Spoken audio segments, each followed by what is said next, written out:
मैं हूं अंजलि और आप देख रहे हैं PRJ न्यूज। प्रधानमंत्री नरेंद्र मोदी ने रविवार सुबह मन की बात 113वें एपिसोड में कहा, परिवारवादी राजनीति नई प्रतिभाओं को दमन करती है। बिना पॉलिटिकल बैकग्राउंड वाले युवाओं का राजनीति में आने से लोकतंत्र मजबूत होगा। मैंने इस साल लाल किले से बिना पॉलिटिकल बैकग्राउंड वाले 1 लाख लोगों को पॉलिटिकल सिस्टम से जुड़ने की बात कही थी। इससे पता चला कि हमारे युवा राजनीति में आना चाहते हैं, लेकिन उन्हें सही मार्गदर्शन की जरूरत है। मुझे उम्मीद है कि अब प्रयास से ऐसे युवा जिनका कोई पॉलिटिकल बैकग्राउंड नहीं है, वे भी पॉलिटिक्स में आएंगे। स्वतंत्रता के समय भी बिना पॉलिटिकल बैकग्राउंड के कई लोग राजनीति में आए थे। युवा साथियों से कहूंगा कि पॉलिटिक्स में आए, इससे देश बदलेगा और मजबूत होगा। इस 23 अगस्त को ही हम सब देशवासियों ने अपना पहला नेशनल स्पेस डे मनाया। पिछले वर्ष इसी दिन चंद्रयान 3 ने चांद के दक्षिणी हिस्से में शिव शक्ति पॉइंट पर सफलतापूर्वक लैंडिंग की थी। भारत इस गौरवपूर्ण उपलब्धि को हासिल करने वाला दुनिया का पहला देश बना। हर घर तिरंगा और पूरा देश तिरंगा अभियान सफल रहा। देश के कोने कोने से इस अभियान से जुड़ी अद्भुत तस्वीरें सामने आई।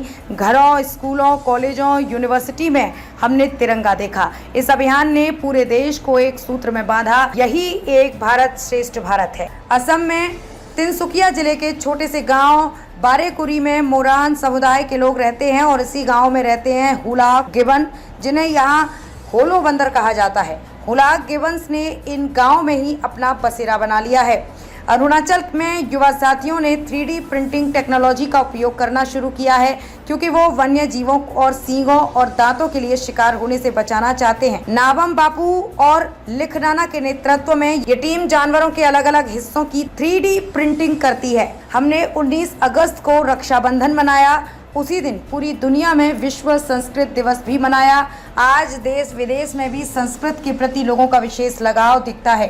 दुनिया के कई देशों में संस्कृत भाषा को लेकर तरह तरह की रिसर्च और प्रयोग हो रहे हैं। हर साल 1 सितंबर से 30 सितंबर के बीच बच्चों के न्यूट्रिशन के लिए पोषण महीना मनाया जाता है। जागरूकता बढ़ाने के लिए एनीमिया कैंप लगते हैं। आंगनवाड़ी के तहत मदर एंड चाइल्ड कमेटी की स्थापना की गई है। पिछले साल इस अभियान को नई शिक्षा नीति से भी जोड़ा गया। मन की बात को 22 भारतीय भाषाओं और 29 बोलियों के अलावा 11 विदेशी भाषाओं में भी ब्रॉडकास्ट किया जाता है। इनमें फ्रेंच, चीनी, इंडोनेशियाई, तिब्बती, बर्मी, बलूची, अरबी, पश्तू, फारसी, दारी और स्वाहिली शामिल हैं। मन की बात की ब्रॉडकास्टिंग आकाशवाणी के 500 से अधिक ब्रॉडकास्टिंग सेंटर द्वारा की जाती है। मन की बात का पहला एपिसोड 3 अक्टूबर 2014 को प्रसारित किया था। पहले एपिसोड की टाइम लिमिट 14 मिनट थी। जून 2015 में इसे बढ़ाकर 30 मिनट कर दिया गया था। पीएम नरेंद्र मोदी के लोकप्रिय कार्यक्रम मन की बात को देश के 100 करोड़ लोग कम से कम एक बार सुन चुके हैं। 23 करोड़ लोग नियमित रूप से मन की बात को सुनते हैं। दरअसल IIM रोहतक ने मन की बात को लेकर एक स्टडी की है। ये स्टडी प्रसार भारती ने कराई है। पीएम ने चंद्रयान मिशन को लेकर कहा था, साथियों आपको याद होगा इस बार मैंने लाल किले से कहा है कि हमें महिलाओं के नेतृत्व में डेवलपमेंट को राष्ट्रीय चरित्र के रूप में सशक्त करना है। भारत का मिशन चंद्रयान नारी शक्ति का भी जीवंत उदाहरण है। खबरों में अब तक लिए बस इतना ही। मिलते हैं फिर ऐसी की बड़ी खबर के साथ। तब तक के लिए नमस्कार और देखते रहिए PRJ न्यूज।